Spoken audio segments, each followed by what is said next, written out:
Bien, muy buenos días tengan todos ustedes, cibernautas que nos acompañan semana tras semana, de la voz del doctor José Manuel Miranda de Santiago, socio fundador del despacho Transfer Pricing. Y me acompaña en la conducción la maestra en Derecho, Georgina García Robledo. Maestra, muy buenos días. Muy buenos días. Gracias, doctor Manuel Miranda. Esperemos tengamos un buen programa. Estamos en el programa Entre Leyes y vamos a tener como invitado al licenciado José Antonio Olarte Atanasio y nos va a platicar sobre el programa de cumplimiento en materia fiscal.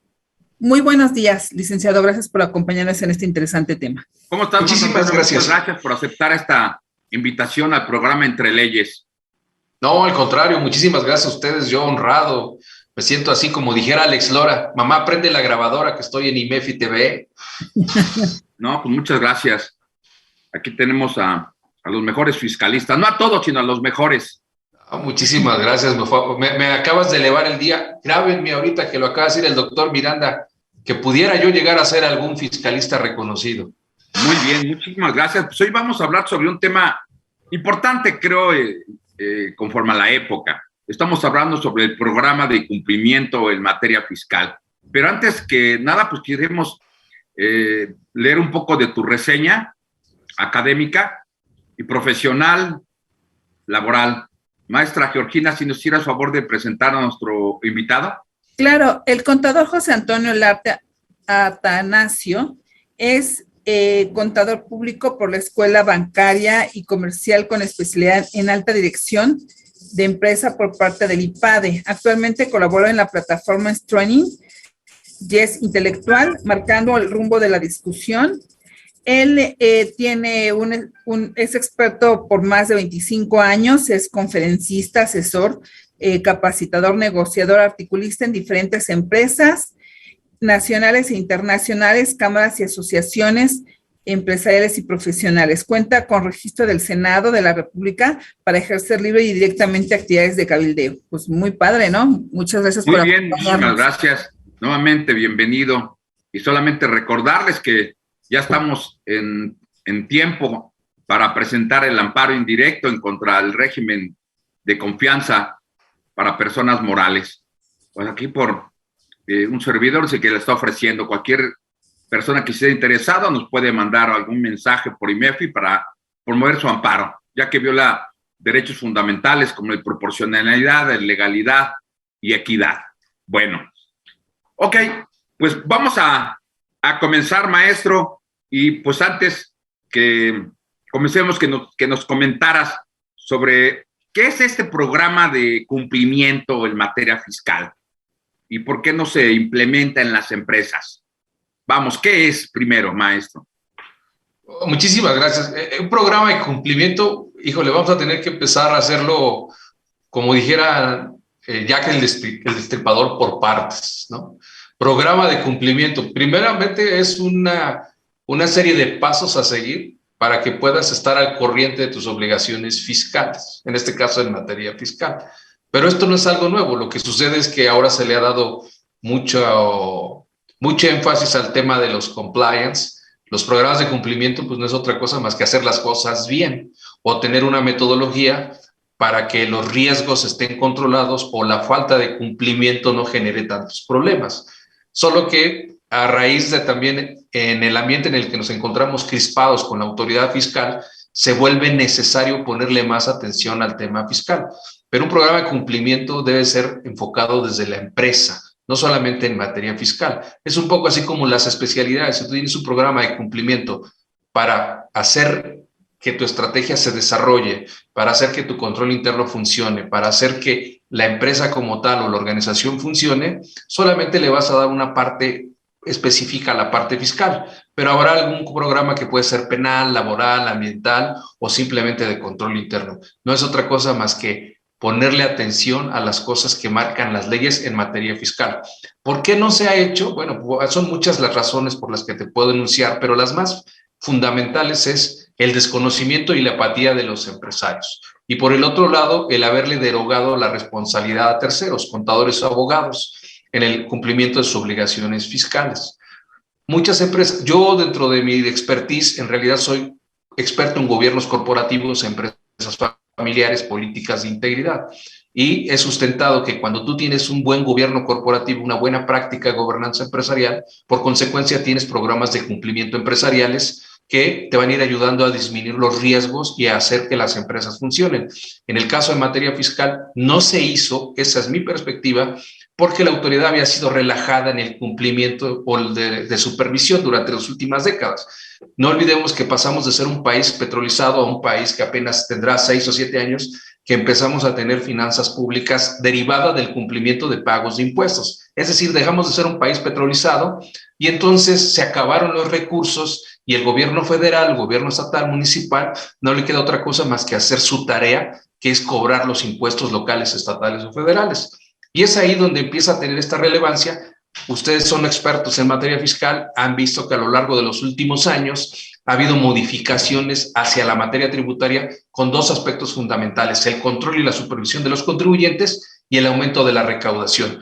Pero las penas, las herramientas por las que se ha valido el gobierno federal a través del sistema de administración tributaria ha sido, para algunos casos, considerados excesivos y arbitrarios, al grado de que se tuvo que implementar una política fiscal basado en la previsión preventiva o en la pérdida de la libertad por no cumplir el pago de impuestos. Y eso es por eso que hoy se toma mucho en serio el papel de cumplir con los impuestos. Pero déjame también mencionarte, querido Manuel, querida Georgina, estamos entrando a un proceso donde apenas tenemos menos de una década que las leyes se han modificado en torno a la exención de dominio, en torno a la materia anticorrupción, en torno a la materia de transparencia.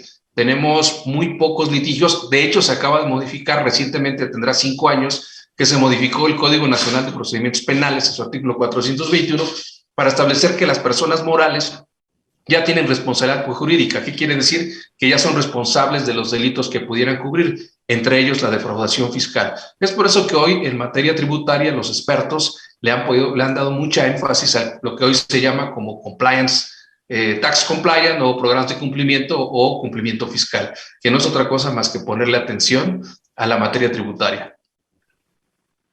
Muy bien, pero como tú dices, esto ya es una obligación que existen en las leyes tributarias, cumplir al corriente del pago de impuestos y todas sus obligaciones formales que se tienen. Dice, bueno, ¿por qué no se hace? ¿Será por el desconocimiento que tienen las empresas? Porque pues hoy en día, pues tantas cartas de invitación, pareciera que no estamos cumpliendo, ¿no? En tiempo y en forma. Yo creo que el sentido o el tipo de obligaciones han cambiado, o la forma o las formas.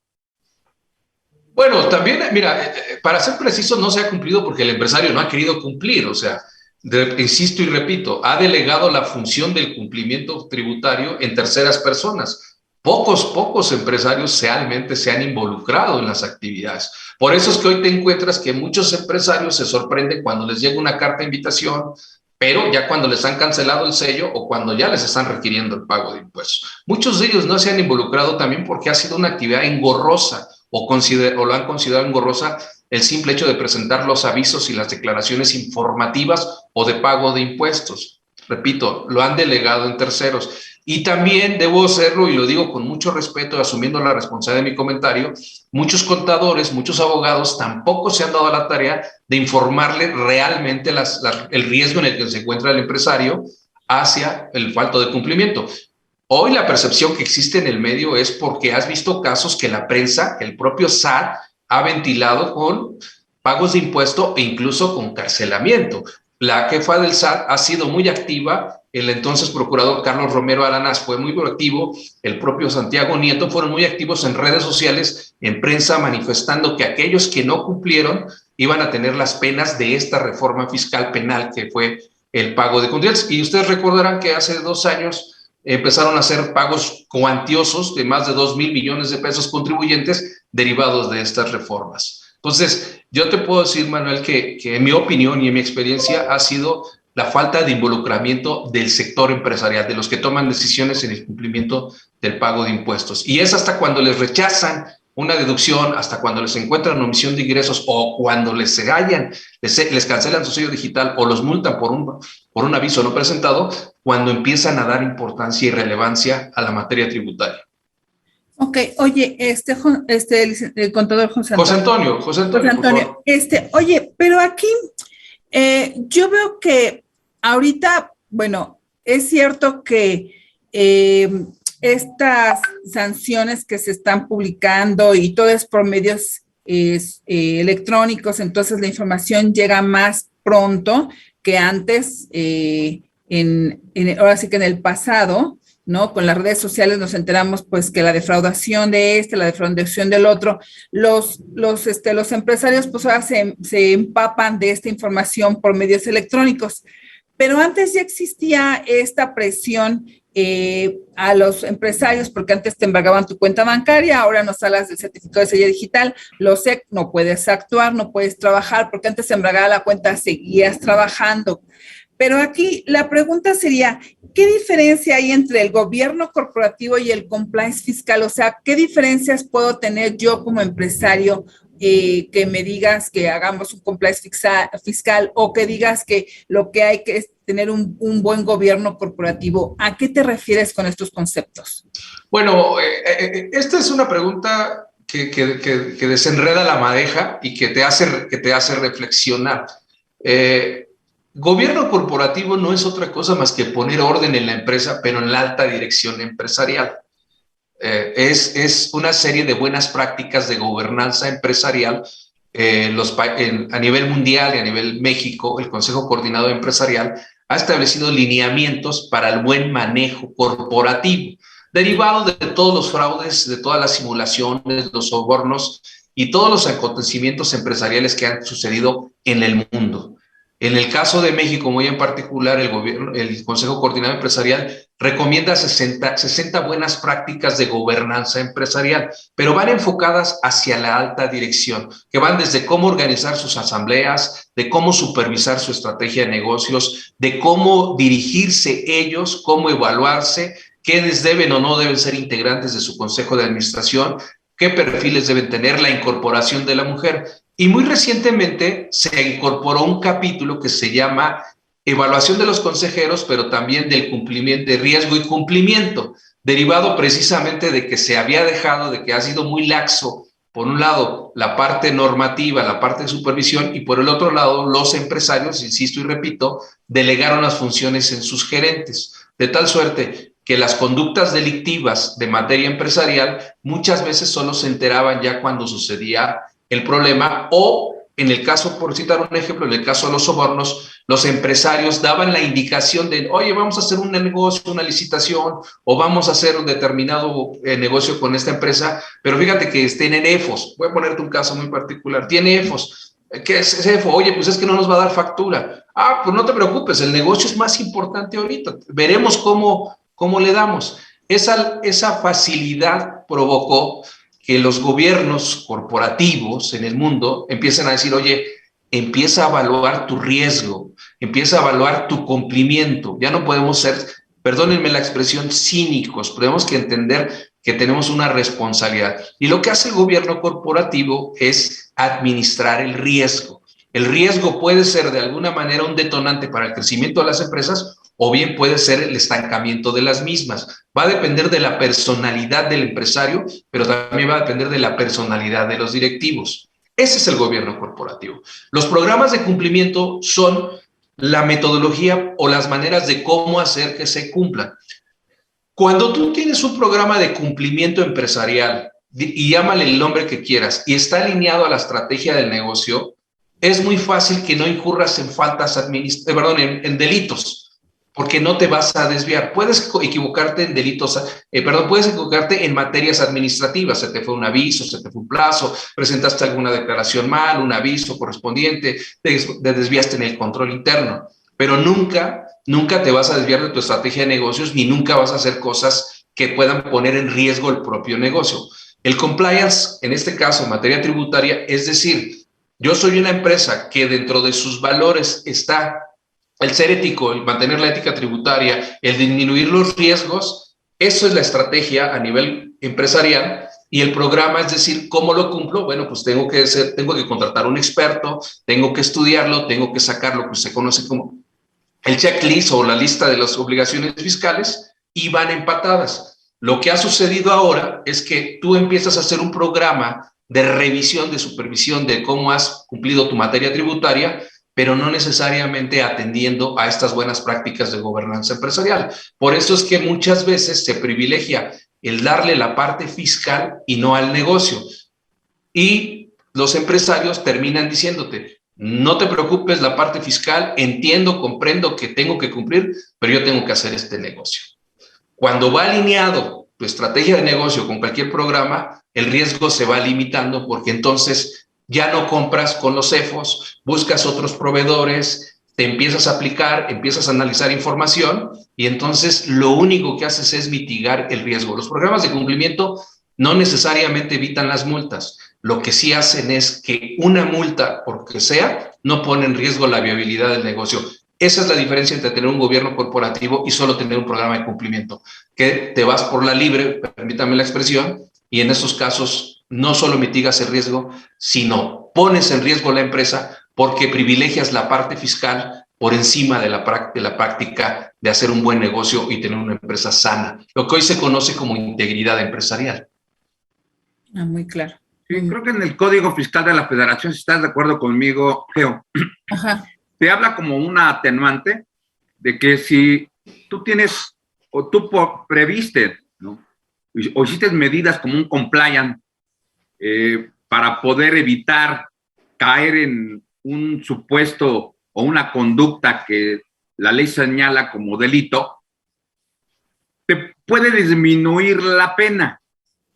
¿Por qué? Porque tú trataste de evitarlo, lo trataste de evitar, pero pues a lo mejor fue algo invencido, ¿no? Que ya no estuvo en tus manos hacerlo al 100%. Entonces, en mi humilde opinión sería que este compliance fiscal, la implementación que lo haga, si a lo mejor se les filtró o por algún descuido, a lo mejor pongo el caso que a lo mejor hicieron deducible una factura de un FEOS, pero tu programa no lo detectó. Sin embargo, tú tienes un programa para hacerlo, pero no lo detectó. Entonces, bueno, podrías ponerlo en caso de algún que te fincaran un delito, la Procuraduría por medio del Ministerio Público, pues decir, mira, quiero que me bajes la pena porque yo tuve un programa a través de mi compliance fiscal y lo traté de impedir, pero pues no estuvo todo a mi alcance, ¿no? Entonces creo que es recomendable pues lo que es el gobierno corporativo y el compliance fiscal. Vamos a una pequeña pausa y nada más para que te deje ahí ahorita entrever cuál es la siguiente cuestionamiento que tenemos, ¿no? ¿Por qué no se ha implementado? ¿O cuánto cuesta un programa? ¿O es muy caro? Bueno, entonces no se despeguen de este programa y ahorita damos unos minutos para darles unos pequeños anuncios comerciales. Muchas gracias. Ahorita regresamos, maestro. Siempre regresamos con ustedes al programa Entre Leyes y estamos viendo sobre el programa de cumplimiento en materia fiscal. Y estamos aquí con el maestro José Antonio Olarte. Bien, pues entonces te preguntábamos antes de irnos a la pausa sobre la diferencia entre el gobierno corporativo, lo que era el compliance fiscal, y quedamos con esta pregunta. ¿Cuánto cuesta implementar un programa compliance? O sea, ¿cuánto es muy caro que por eso no se implementa? Bueno, déjame un poco enterrazarlo con tu final y te contesto ahorita un poco. Tú decías hace un rato, en el Código Fiscal de la Federación, si por alguna manera me llegaran a tipificar un delito fiscal, el hecho de demostrar que tengo programas de cumplimiento o que tengo buenas prácticas de gobernanza empresarial me ayudaría a atenuar la pena. Déjame hacerte algo que va muy con la mano. El artículo 421 del Código Nacional de Procedimientos Penales establece que cuando la empresa cae en un delito, no solamente en materia fiscal, sino un delito donde la persona moral pudiera ser responsable, el solo hecho de tener un programa, a él se le llama de debido control, de debido control, o control interno, si me lo permiten, ya que estamos entre contadores, atenúa la pena del 25%, o sea, no solamente en la parte fiscal. Pero ¿a qué quiero llegar? Cuando tú entras a un problema de delitos, que es finalmente los programas de cumplimiento, que es evitar el tope máximo, que es los delitos, no olvidemos que los delitos se castigan por las conductas. No así la parte de los procesos. El derecho sancionador, valga la redundancia, castiga a quien no cumplió con un procedimiento que es presentar una declaración, que es no presentar un aviso. Eso por sí solo solamente se tiene que demostrar que se cumplió. Cuando caes en las conductas delictivas es cuando tienes que demostrar que tienes elementos que permitieron evadir esa conducta. La persona moral no se hace responsable de los individuos porque puede demostrar que tenía todos los instrumentos necesarios para evitar el riesgo. Es decir, su política fiscal, su filosofía corporativa es tener manuales de integridad, manuales de ética, y por consecuencia nunca estuvo dentro de su línea de negocios la defraudación fiscal. Eso es muy diferente porque puede haber un contador, tú no eres responsable, o un administrativo o alguien de la empresa que hizo un soborno fiscal o hizo un comprobante fiscal. Tú puedes, como persona moral, ser responsable de la posible comisión del delito de esa persona, pero no eres responsable de la situación, o no participaste en su conjunto porque estableciste procedimientos que alguien de manera muy hábil los violó. Esa es la diferencia entre tener programas de cumplimiento y tener buenas prácticas de gobernanza empresarial que te ayudan. Y esto me hace hilar porque eso te ayuda a tener un buen control interno. Tener control interno es una muy buena práctica de gobernanza empresarial. Ahora, ¿cuánto cuesta tener o cuánto cuesta implementar un programa? Lo voy a plantear de la siguiente manera. Sale más caro no tener un programa de cumplimiento que la multa que te pueda hacer. Yo te voy a poner un ejemplo muy claro ahorita. ¿Cuánto cuesta el que ahorita te cancelen el sello? ¿Cuánto cuesta? ¿Cuánto pierdes? ¿Y cuánto estás dispuesto a pagar de manera inmediata por recuperar ese sello? Por supuesto que tiene un costo, como cualquier otro profesionista lo haría. Tú hablabas al inicio de un amparo. El programa de cumplimiento requiere un cobro de honorarios y requiere de alguien que se especialice en ser un buen contador. La diferencia es cuánto cuesta. Pues va a depender del tamaño de la empresa, de las operaciones, pero siempre están topados. Esto me lleva a que si tú pagas barato una asesoría a un contador contable, el riesgo es eminente.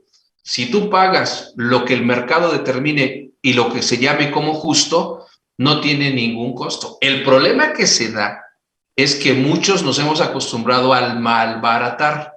Los contadores su asesoría y los empresarios pensar que el contador es el que les va a resolver todo por un solo paquete. Y eso hace que el propio profesionista no sea especializado. Los programas de cumplimiento tienen un costo por hora, tienen un costo por operación. Hay quienes pueden cobrarte por la hora invertida, que puede ir de los $100 hasta los $500 por el nivel de especialización del programa de cumplimiento, como hay quienes pueden cobrarte una módica iguala mensual y que no solamente te van a hacer un programa de cumplimiento, te van a llevar la contabilidad, te van a llevar la revisión de los impuestos, pero si le pagas bien, tu riesgo se limita y ya tienes tu propio programa de cumplimiento. Pero si contratas un contador que solamente te va a llenar la declaración, tu riesgo es bastante alto, además de que le pagas poco, porque cuando se equivoque, no va a tener la capacidad de resolver ese problema. ¿Cuánto cuesta? Va a depender de lo que quieras y lo que tú valores tu negocio, pero lo más importante, lo que tú valores tu tranquilidad. Porque cuando a cualquiera de nosotros nos llega una invitación del SAT, a todos nos altera el corazón.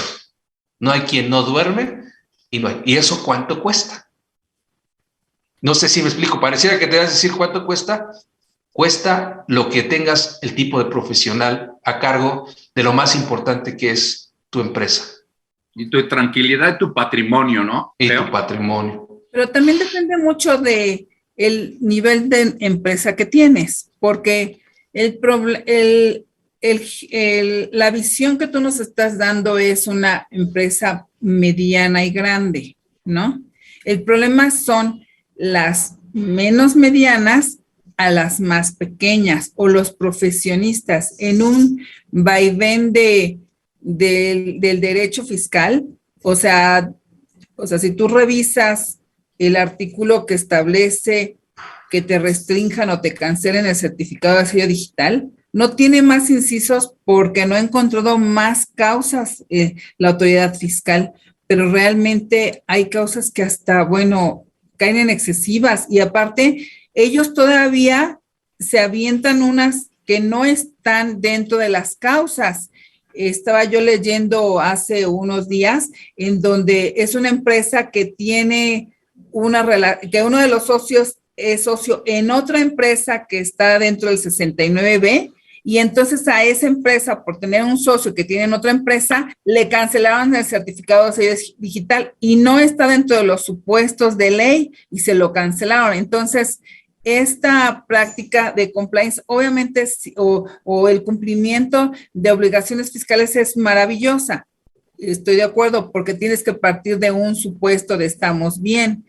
Pero en realidad el problema es que la ley ha sido demasiado extensa y estas nuevas autoridades, como tú dices, en los últimos 20 años más o menos, ellos han puesto las leyes y las aplican sin mirar a quién, o sea, realmente puede ser una persona muy pequeña o una persona muy grande. Entonces, arriesgan las disposiciones legales, por decirlo de alguna manera románticamente, arriesgan en la aplicación de disposiciones sobre gente buena o la aplican sobre gente mala, pero cuando la aplican sobre gente perversa que realmente se enriqueció con los comprobantes digitales o lo que tú quieras, bueno, la aplicación de la norma está justificada, pero hay personas que realmente no sabían o no entendían y a ellas también les están aplicando estas disposiciones. Entonces, es como pues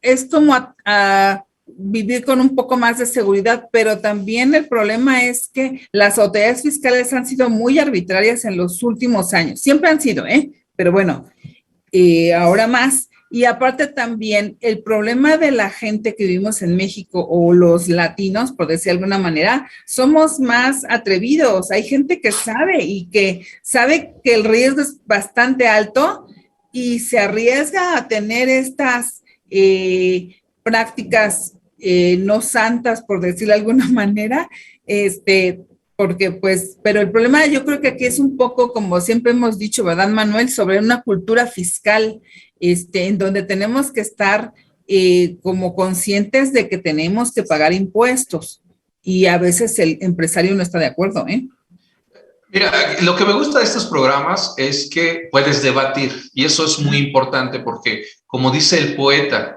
si tú hablas de amor, vas a terminar enamorándote. Yo estoy completamente de acuerdo en que hay que fomentar la cultura tributaria. En lo que yo diferiría en este momento en tu comentario, que lo suscribo, es que no lo aplica solo a las empresas grandes o medianas, también a la señora pequeña micro. Lo que sucede es que si yo voy a poner el ejemplo de nuestros compañeros que venden tamales o dulces en las esquinas. Ellos son empresarios y tienen el mismo riesgo que cualquier empresa grande. La diferencia son los ceros.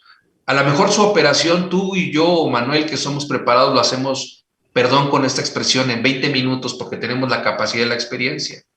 Pero justamente esos empresarios saben lo que es el riesgo y saben cuando se quieren alinear por la derecha. El problema es cuando ellos confían en empresarios, en asesores, consultores, que no están preparados para asesorar ni siquiera a ese tipo de empresarios. El ser fiscalista no es llenar una declaración, no es presentar una declaración, es entender y comprender el negocio como tal. Los impuestos no es más que una mecánica para pagar el impuesto, pero para que exista el impuesto tiene que haber, si es impuesto sobre la renta, tiene que haber productividad, tiene que haber negocio, tiene que haber utilidad. Y si es consumo, tiene que haber operación. La política tributaria es entender los negocios. Entonces, cuando tú encuentras a un joven de la universidad que entiende el valor de la contabilidad, que entiende lo que es el valor desde analizar los negocios, y ese empresario pequeño se topa con ese profesionista, se cierra el círculo. Porque una cosa es administrar el riesgo y otra cosa es administrar los impuestos y otra cosa es defraudar. Otra cosa es hacerlo con dolo. Entonces, yo soy experto en gobierno corporativo y siempre he sustentado, eso lo aplica desde la señora de más elemental en sus procedimientos, porque es la integridad del propio empresario. ¿Qué ha sucedido? Que el empresario no se quiere capacitar, pero no para la parte impuesta, no se quiere capacitar para ser empresario. Ser empresario también significa día a día levantarse y prepararse y acercarse a los asesores. Y la gente que estamos asesorando a las cabezas, a los tomadores de decisiones, tenemos que comprender que en nuestras manos está un negocio, como bien lo dijo Manuel, el patrimonio, no de ellos, sino de la familia, y puede parecer romántico, pero el patrimonio de la nación. Entonces, es una responsabilidad muy grande de los asesores, de aquel que siempre va a llenar una declaración. Si aquel que va a presentar un aviso entiende y comprende que llenarlo mal pone en riesgo a esa señora, a esa señora, a ese patrimonio, a esa familia, estaremos haciendo la cultura tributaria. Pero si él mismo solamente dice hay que presentar esto y voy a cobrar 50 o 100 pesos, te aseguro que pone en riesgo ese negocio de ricos tamales, porque la señora no va a poder pagar la multa, que a veces es mucho más cara que lo que vende. Sí, sí. Hace ratito comentaste algo muy importante, todo es importante, pero muy interesante.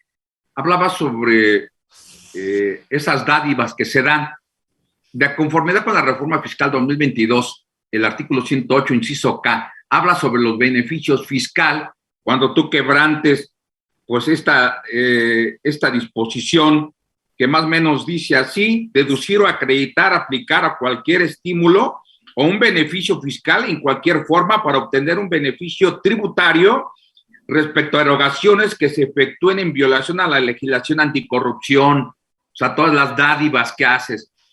Eso, ¿qué rol juega hoy la contaduría en la implementación de esos programas de cumplimiento para detectar que a lo mejor tú no hayas tenido un beneficio al estar dando, no sé, esos sobornos, si es que se diera en el país a la gente del SAT o alguna autoridad fiscal, ¿no?, que sobornaras para que no te hiciera o te hiciera válida alguna deducción o algo? ¿Qué opinas, licenciado? Mira, yo sí puedo decirte que el perfil del contador público es el ideal. Es el indicado para poder disminuir y mitigar los riesgos, no solo en materia fiscal, en materia ambiental, en materia penal. Ustedes mejor que yo saben y tienen dos términos muy especiales que se llama razón de negocios y materialidad. Cuando tú tienes un negocio real, por consecuencia, la materialidad y la razón de negocio se da. Cuando tienes un negocio, cuando te encargas de administrar el negocio, porque tú no vas a comprar lo que daña a tu negocio. ¿Dónde generas el problema? Cuando empiezas a hacer planeaciones fiscales cuyo propósito no es administrar el riesgo ni administrar el pago de los impuestos, sino es cuando es justo lo que acabas de decir, pegarle a la base a costa de la erogación, de la utilidad del negocio. Voy a ponerte el ejemplo muy claro, el típico ahorita. Tú puedes hacer negocios con alguien que, pues, lamentablemente, el fisco le canceló su sello o le canceló su cuenta bancaria, lo que tú quieras, o está en sus listas negras. Pero si ese forma parte de tu cadena de proveeduría, vas a hacer negocio con él y no te va a preocupar la manera de si tiene la cuenta bancaria, el sello, la factura, porque tienes que hacer la estrategia de negocio. Cuando tienes un buen contador que lleva control interno, va a salir por sí sola el análisis y va a decir, oye, este proveedor tiene 3 meses que no nos ha dado, este inventario, esto, y eso automáticamente es razón de negocios, materialidad. Y entonces vas a disminuir el riesgo fiscal y de los sobornos, porque vas a justificar y decir, oye, yo tenía que hacer mi cadena de proveeduría. Aquí están mis análisis, aquí están mis reportes. Pero hoy, tristemente, se ha perdido ese análisis del contador público. Hoy ya no tienes una ficha técnica, ya no tienes una nota descriptiva de la póliza, ya no tienes antecedentes del negocio. Por eso es difícil convencer y por eso terminas diciendo, oye, pues fíjate que compré esta botella de agua para esto, para lo otro. Porque no estás teniendo tu guía contabilizadora, porque no estás teniendo a tu contador, no estás teniendo tus reportes, no estás teniendo el cargo y el abono.